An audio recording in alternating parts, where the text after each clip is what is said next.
You're tuned in to the Restaurant RockStars Podcast. Powerful ideas to rock your restaurant. Here's your host, Roger Bodwin.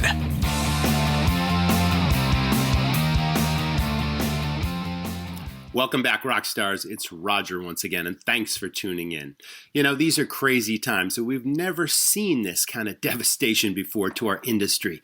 But don't panic. It's all about the future, not about the present. You know, so many restaurants have already closed or they're thinking about closing. But before you do, arm yourself with as much information as you can. So in this episode, I'm really excited to bring you Ms. Ashley Micciche, and she is the CEO of a company called True North Retirement Advisors. And Ashley's going to tell us all about, during this pandemic, how we can plan and grow the future of our business. We'll also be talking about why now might be the best time to transfer ownership of a family business to the next generation. We'll talk about employee ownership plans. We're also going to talk about how you can protect your business, your employees, your investors, and even other owners if one of the owners either dies or becomes disabled. This episode has so much relevance to the times. Now that our restaurants are idle, or we might have more time than ever because of limited hours, you got to think about the future, not just about today. What's around the next corner? This episode has it all. So stay tuned. Welcome back, everyone. This is the Restaurant RockStars Podcast, and these are engaging topics that help restaurants build their brands, rock their profits, deliver amazing guest service experiences, but more importantly, during COVID-19, really planning for the future. So I'm super excited. Today's guest is Ms. Ashley Micciche, and she is the CEO of a company called True North Retirement Advisors, and we're going to speak all about today how restaurants can protect and grow their business and plan for the future, grow the value of that company, and what to do in the future long after this COVID thing is over. But really, it's about planning today for the future, right, Ashley? Absolutely. Thank you for having me, Roger. I'm really excited. Well, I'm glad to have you here because you have so much expertise in this subject matter. But, you know, I usually ask my guests when we start off if they have any restaurant industry experiences. Did you ever work in a restaurant when you were younger, that sort of thing? For my only experience, well, yes, I have a couple. I worked at a Quiznos for 2 weeks just after high school. And that did not last very long. And then I worked at a summer camp when I was in college. I was the assistant cook. And so very limited experience, but I actually really love cooking. My mom did most of the cooking in our house growing up, but she wasn't I hope she's not listening because she's not a very good cook. Like her idea of cooking is reheating something from the freezer. So I didn't learn a whole lot about cooking growing up, but I really enjoyed kind of learning and watching a lot of cooking shows in college and kind of learning now. But so I actually love cooking now. I just, I don't know what I'm doing very much in the kitchen. Well, you know, that's really not what it's about. It's about enjoyment and preparing something that you like to eat, and perhaps, you know, your friends, your family, your partner, whoever. It's like you cook for these people, and it brings people together, you know, and that's really what this industry is all about. And that is, you know, the true definition of hospitality, offering great experiences to others that bring people collectively together, especially during a pandemic when we're all just trying to do our best and stay safe and keep our customers safe and all that sort of thing. But the topic of this episode, again, is all about planning for the future. So Ashley, why is now really a good time to start thinking about planning, you know, not just surviving, you know, running your business now, but the future? It's so important. No one knows when this thing's going to end, but it will end. And, you know, the strongest will survive. We have to be resourceful. Mm-hmm. We're a passionate industry, of course. We have to be creative. And so many operators right now are really pivoting, but there's idle time, you know, limited hours, limited operations. We're just trying to get back. But now is probably, you know, a time that we can find to start working. But what would you suggest? What's your best advice to operators? And then we'll get into the discussion. Yeah, I think you kind of hit the nail on the head there, Roger, because you can have sort of two responses to a pandemic. You can kind of close in on yourself and think that the world is coming to an end and how am I ever going to dig myself out of this? Or you can do what I've actually seen a lot of restaurants do, which is, as you just said, pivot and say, okay, how can we still stay open or stay in business or kind of change what we're doing in order to still serve our customers and bring revenue revenue in the door. And I've seen so much, especially in food service, I've seen so much creativity from, I went and picked up a food box that had it was just a big box of a pre-packaged, pre-prepared meal that I just had to reheat in the oven. And I just went in and picked it up and got it. And I thought that was so creative that they thought to do that, because at the time we were still in the stay-at-home shutdown mode and none of the restaurants were open, but I could still go and pick up this box of delicious food that I could reheat and have for my family. So yes, I think that the mindset of the restaurant owner who is looking for opportunity and keeping their eyes open for that, they're going to do much better than the restaurant owner who, wants to hide under their desk in a back room and just wait for this to pass. Because as you said, we could be well into 2021 or even beyond before things really get back to, quote unquote normal. So, so as it relates to, business and growing your business, definitely just keeping eyes open to opportunities. And we can talk about that a little bit later on. But I think one of the things that probably my best advice for all business owners right now is, especially if you do have some idle time where you're not as busy as you once were, is to really look seriously at how you can protect your business if you were to get sick, if you were to, get coronavirus, if you were to die. I've watched quite a few businesses over the years where the owner was sick or unable to work, and it completely wrecked the business. And what's unique about COVID is that this whole mortality and death, it's top of mind right now, and for better or worse, but it does kind of help motivate, I think, a lot of business owners to think, gosh, what would happen to my business if something happened to me? And so there are lots of things that business owners can do to help protect the value of their business or prevent the doors from closing altogether if something were to happen to them. But it just requires some pre-planning in advance. And so that's one of the key things that I've been talking to business owners about lately, about especially just protecting and preserving what you have during a pandemic or any other time. It's so appropriate that you say that, because so many different businesses, so many different restaurants are in different positions. Some are thinking about throwing in the towel just because they have a lease that's coming up and they're thinking, you know what, I'm just not going to renew this because I just can't see my way past what's going on. But thankfully, there have been so many different government programs that have allowed restaurants to stay open, to pay their staffs.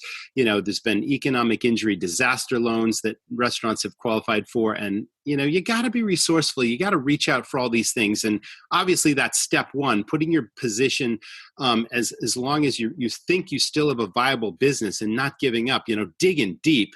And then we talked about planning for the unexpected. Besides the owner dying, getting sick, or, that sort of thing, what other things do we want to plan for? So one of the things that business owners can do to protect the value of their business is just make sure that whoever you have operationally in place, are they trained? Can they step in? A lot of restaurant owners, they don't even take vacations. They're there running. Yeah. And so that's dangerous for the long-term viability of the business. So you have to be able to separate yourself and give a long enough leash to your staff so that they can run things in your absence. And you can do that slowly, but just writing things down and documenting the important thing, who's your CPA, who's your advisor, who's your attorney, so that if something does happen to you, a lot of times, especially if you're married and the spouse is not involved in the business, they have no idea. Correct. Mm-hmm. Where the bank accounts are, who's going to run payroll, even if something happens to you. So these are all just documenting the very high level important things and then sharing it with those you trust, whether that be be your spouse. It could be a trusted advisor like your tax advisor or your attorney, and basically handing them this document and saying, hey, if something happens to me, I want you to have this so that my staff knows what to do. Or like, if it could be as simple as, how do you want your employees to be notified if something happens to you, if you become sick, if you die? Do you want everyone to just receive a text message and say, hey, Roger, or Joe, he's got COVID, he's out? That's probably not what you want to do, or maybe it is, and that's fine. And then if you have customers, especially if you have a restaurant where the owner's personality and who the owner is very much wrapped up in the identity of the restaurant, how would you inform customers if something happened to you? So all of these key decisions that most business owners and most restaurant owners have they know what the answers are, but they've never taken the time to just write it down. So it doesn't have to be a complicated or involved process. It's just where are all of the bank accounts, who runs payroll, who do I want to step up and run the business in my absence? And then you can give some clarity and peace of mind to your family and then also your employees, and prevent them from just running for the exit and making it even worse for your restaurant should something happen to you.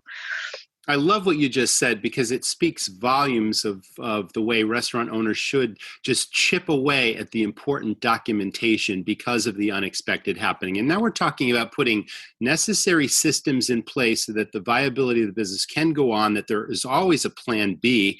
And, when I ran restaurants, we always backfilled and we trained a backup for all the key positions in the restaurant so that people were cross-trained and they could do multiple jobs and all that sort of thing. Everything was documented, like you said, who the payroll company is and who's your contact at the equipment repair place and who's the snow plowing person. Like, there were lists, and literally old school as it needs to be. It can just be a 3-ring binder with everything important about how that business runs and all the knowledge that we have as owner operators in our head. If you could just transfer that, as long as it's non-sensitive information, and clearly sharing with maybe your CPA or your legal advisor or attorney, all the sensitive things like bank account information and all that, but definitely allow that to, have access to a spouse or a business partner or that sort of thing. I think this makes perfect sense.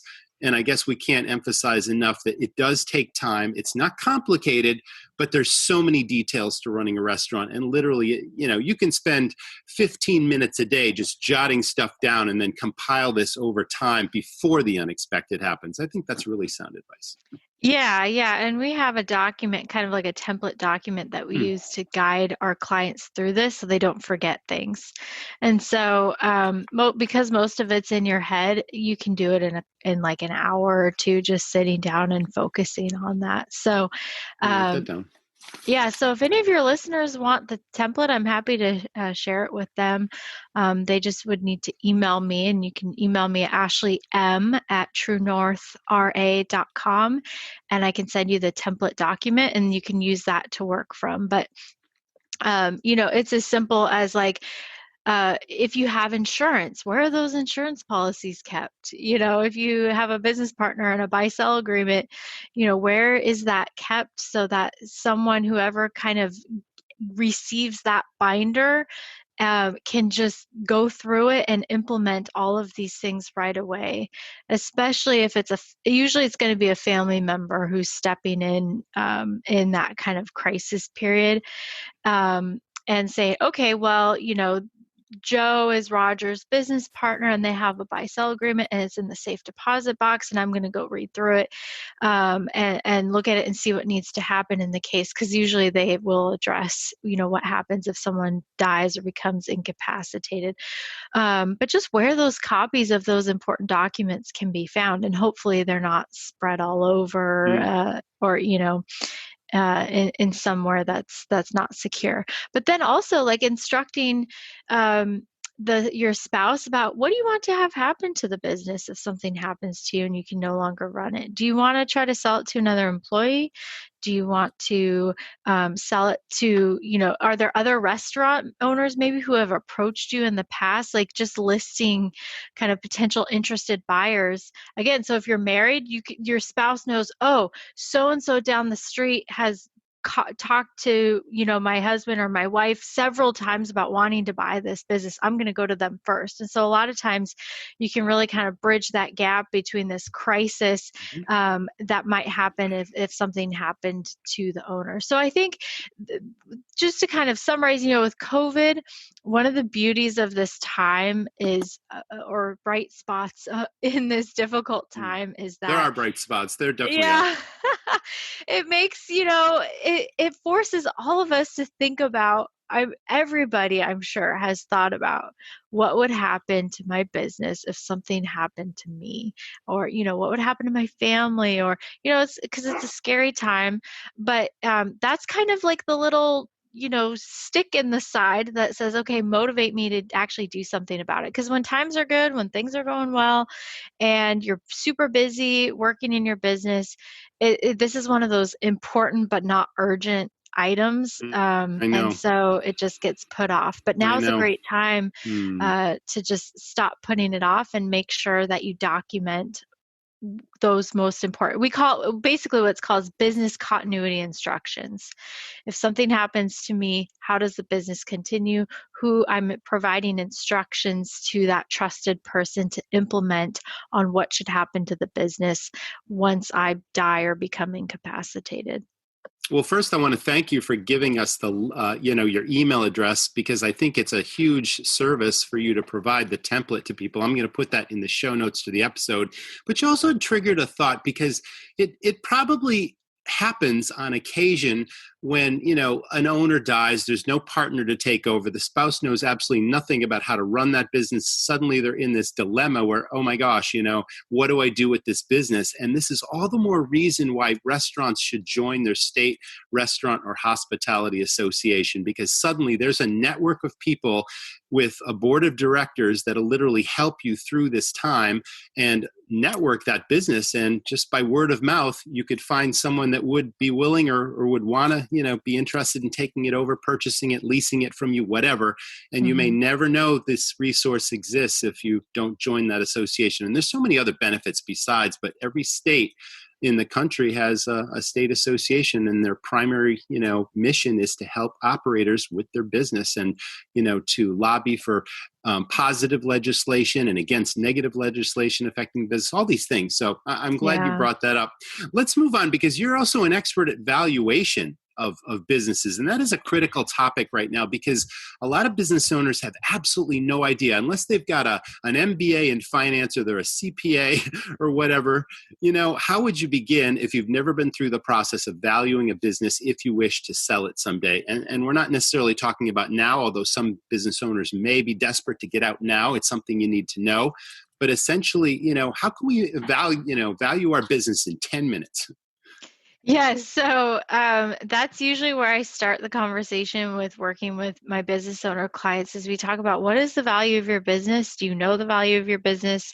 As you mentioned, most business owners across the board, not just restaurant owners, but across the board, have absolutely no clue what their business is worth. And so it really is foundational to all the other planning that you would do. Because if you want to grow your business, how do you know where to start with that if you don't know what it's worth right now?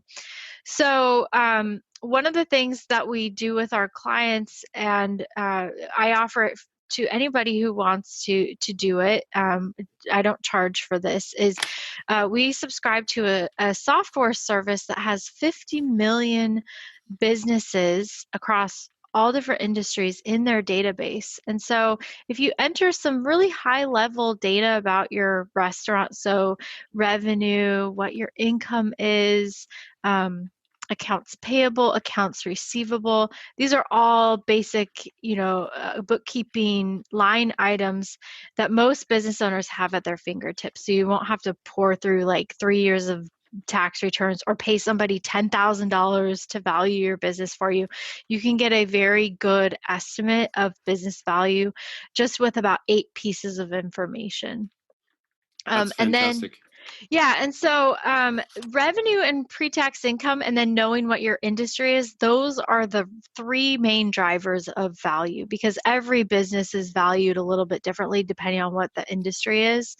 But if you can at least have those three metrics, and then ideally you kind of fill in the rest with the other five, you can get within, I've seen it within, 5 to 10% of a value that you would pay someone $10,000 or more to do for you. So it provides an excellent starting ground. So if I know, okay, my business, my restaurant as it is today is worth $500,000 or is worth 100,000, whatever it is. And you can also see how, well, if I just grow my revenue by 10%, how does that impact value?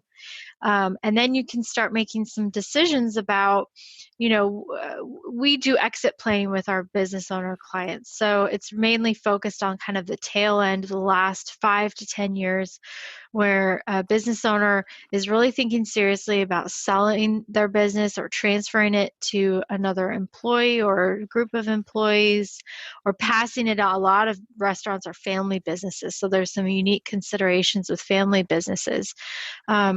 But for many business owners, a lot of their net worth is tied up in their business, in their restaurant. And Absolutely. so we have to take the value seriously, and we have to have an understanding of what the value is so that you can plan. Can you actually afford to retire in 3 to 5 years if that's what you want to do? And what do you need to get from the business in terms of a payout or selling it? What do you need to get in order to be able to retire?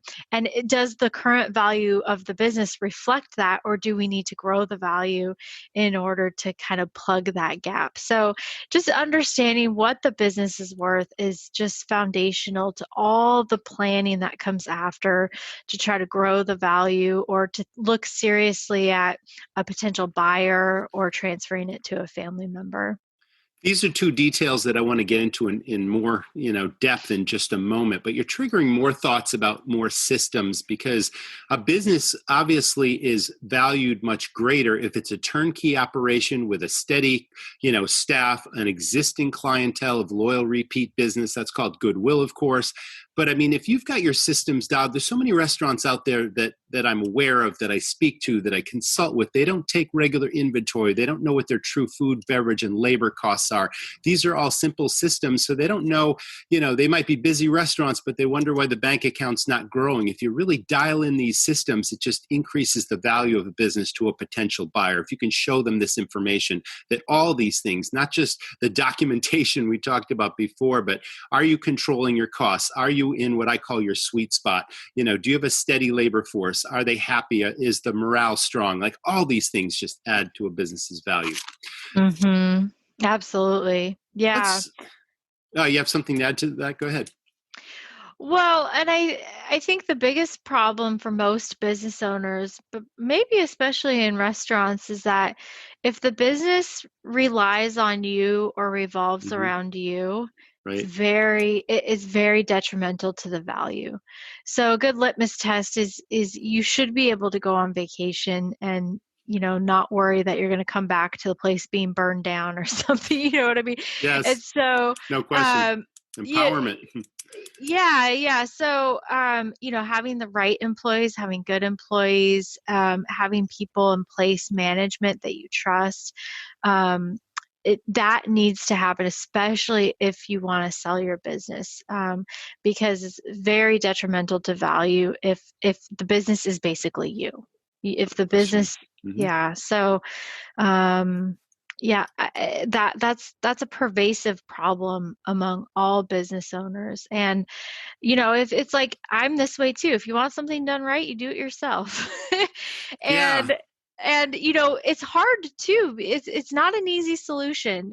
I'm a business owner myself, so I understand this. And it's very hard to find people who are loyal, who will do work or do things in a way that you want them to be done. And so sometimes it's just easier in the moment to say, well, I'm just going to do this. I'm going to do this, because I know it'll get done and it'll get done right. Right. And I'm the one who cares the most because this is my restaurant. This is my baby. And, you can't instill that same kind of mindset in someone who's a non-owner. But you can get to a place where when you have other people who are well suited in their function and loyal, and have been around for a while, you can get to a spot where maybe it's not as good as what you would have done it, but it's really good. And more importantly, the business operates with you sort of at arm's length and not in the weeds of the day to day. Yeah, you're so right. I mean, there's so many business owners in any industry that are so tied to their companies that, they're missing their kids grow up and they just feel like they have to be there. But they've never really delegated or taken a risk on delegating to key people. In every business, it doesn't matter what industry, everyone has what I call the A player. At least there's one. And you always know those people because, one, they're reliable, they have great personalities, they seem to have a true desire to serve the public and to work in that business. They've been there a long time. Perhaps they know as much as an owner does. We've just never taken the time to develop them to take on the next role and to assume more responsibility and to take a leadership role. And that's my favorite word, empowerment. And if you empower, people, pretty soon you're building a culture that's based on hospitality, it's based on guest service, but it's also taking care of the thousands of details. And what really makes this work is just recognition, simple recognition and rewards to your key people. And then that builds that culture where other people sort of absorb that feeling, that approach to the working. And, you either fit in a company or you don't. And you can quickly weed out those C players if they don't assimilate to training. And I believe there's nothing more important than training people every single week. No matter how much time you spend, nothing is more important than developing, because these are the people that represent your business. And because you're not, as the owner, interacting with every single customer, every single transaction, every time. You're relying on your people to either make positive or negative impressions. So I think that's why it's so important to, develop them, show them what you expect and have high standards and, weed out the C players because they're not doing your business any favors. Can we, Ashley, move into some of those key details you were talking about? Let's talk about transferring a family business to the next generation and the ins and outs of that. And it sounds like a daunting thing, but again, like anything, you chip away at it over time and you put the pieces in place, and then suddenly your business is in a better position and your family feels more comfortable as well. Yes. So I think that there's a couple of trends happening right now that are very timely and make it a very important time for family-run businesses to look seriously at what they can do to transfer to the next generation. So it's the perfect storm of two things. First of all, going back to value, most businesses across the board, unless you're making hand sanitizer and you've pivoted into that, like chances are the value of your business is lower than what it was, last year. Oh, sure. Absolutely. So you have, first of all, you have lower valuations. So for a family business, that's usually what you want because there's tax implications when you transfer businesses to, somebody else.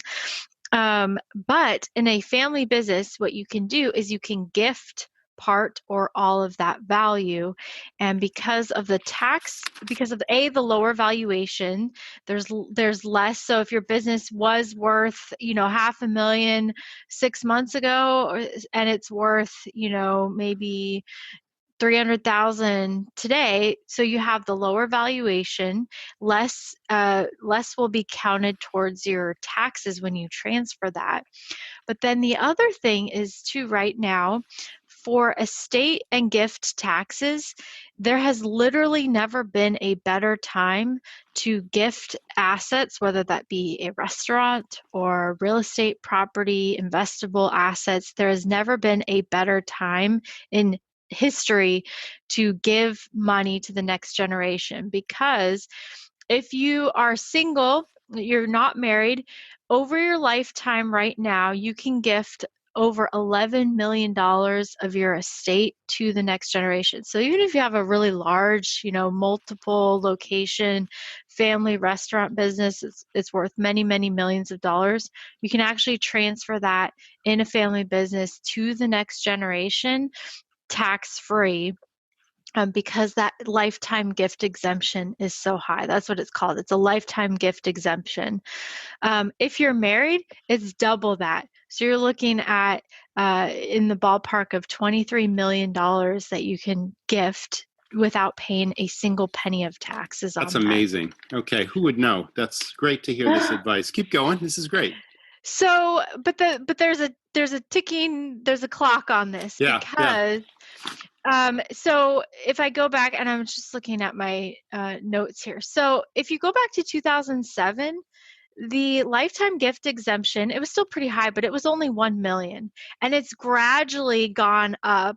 And in 2018, it doubled. It went from about 5 million to 11 million per person. And then, of course, if you're married, it's twice that. So very, very, and the same thing is true if you die, say in 2020 and you pass along a large inheritance, federal taxes will not be assessed on that until you get up into the many, many, many, many millions. So, however, we are in an election year. Yes. And I'm not being political, but this is factually true. Biden is one, if he gets elected, he's likely going to close the gap on this high exemption. So for a lot of my clients who have family-run businesses who are wanting to transfer to the next generation, we're looking seriously at accelerating that in 2020, because if you transfer that business, or you don't have to transfer it necessarily all to them, but you can transfer and gift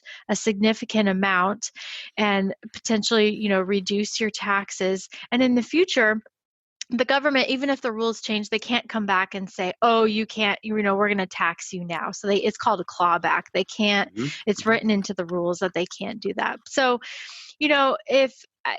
if Trump is reelected, taxes could still go up because we have this huge amount of stimulus, more coming.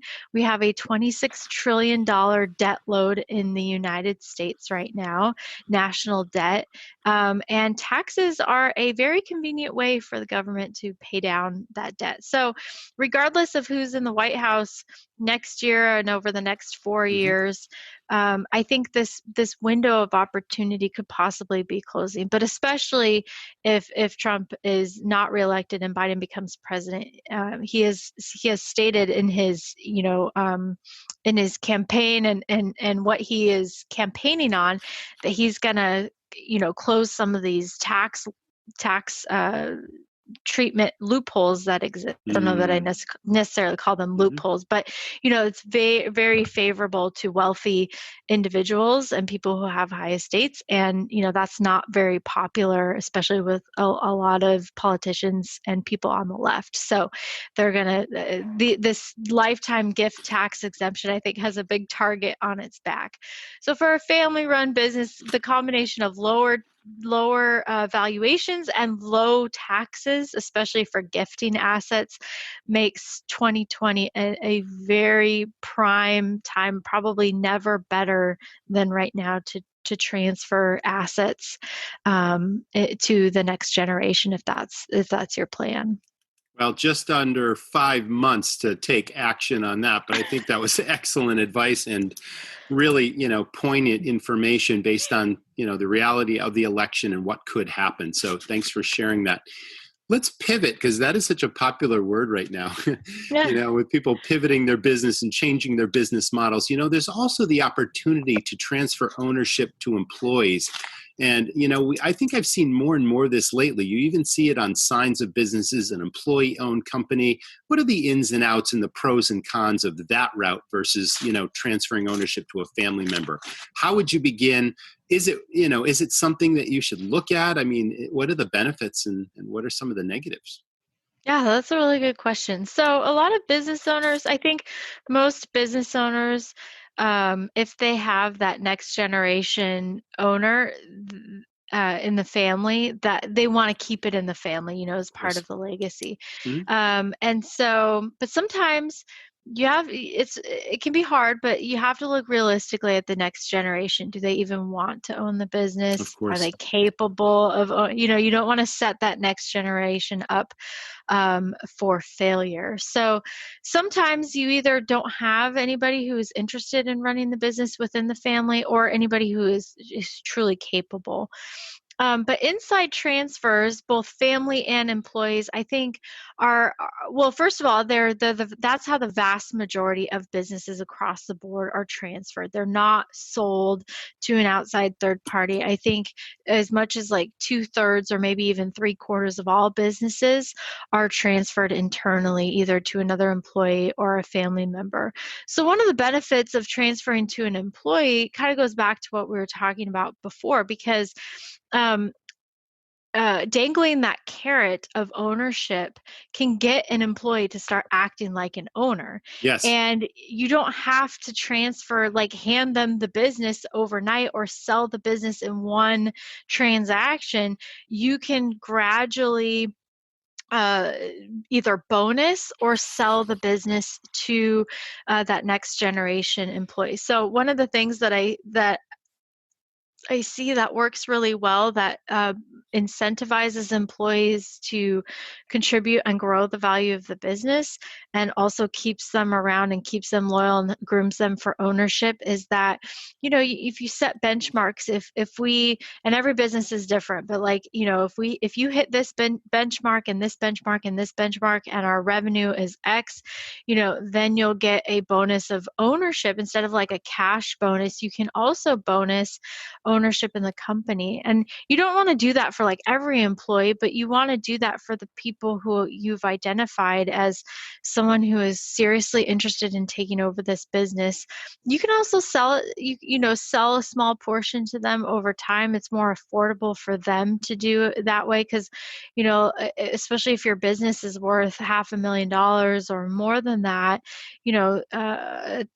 maybe a 30-something or 40-something next generation employee owner doesn't just have that, sitting around, or would have a hard time getting access to a loan or something from the bank to be able to just buy it outright. So typically internal transfers by necessity happen slowly over time, but you can use it as a incentive to help the business grow and to put things in place. Like we have operations staff here and client service staff, and what they're rewarded for in their bonus is different than what, someone like myself in an advisory capacity would be rewarded for. Like, it doesn't necessarily have to be revenue growth goals, but if you're talking about systems and processes, and, if we get these systems in place, your bonus is going to be based on the successful execution of doing that.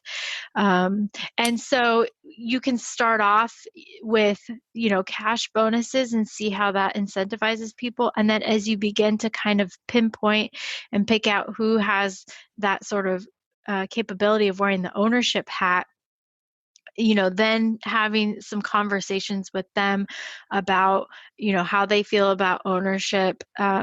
Is that something that they would be interested in? I think, communication is very important before you go too far down the path of, looking seriously or actually transferring some of the ownership to that person or people.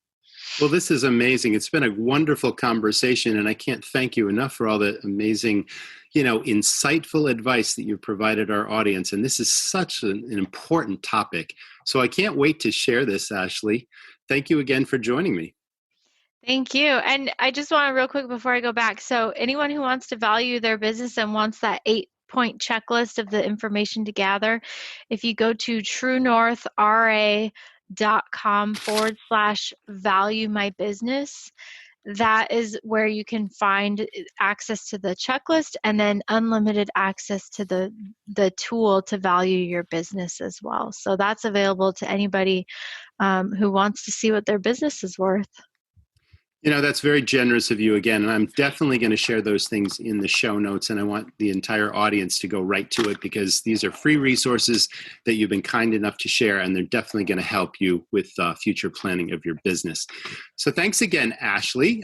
That was the Restaurant RockStars podcast. And we will see you in the next episode. Thanks, guys. I hope this episode really gave you a plan B. Before you act hasty and make a quick decision, you really need to think about what all the options are and give yourself many opportunities. If you do decide to transfer ownership of your business, either to family and the next generation or to employees, you really need systems in place. Systems will really give you, a future, a more productive, more profitable business. That's really what this time is all about.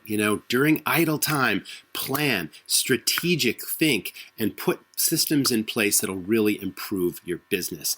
What are these systems? Well, just head on over to restaurantrockstars.com. We have a number of different training systems, whether that increase sales or increase profits or maximize control over your business, train your staff, really give you a bigger picture of what's happening now so that you can really put your best foot forward in the business. So thanks again for listening, and I will see you in the next episode. Thanks for listening to the Restaurant RockStars Podcast. For lots of great resources, head over to restaurantrockstars.com. See you next time.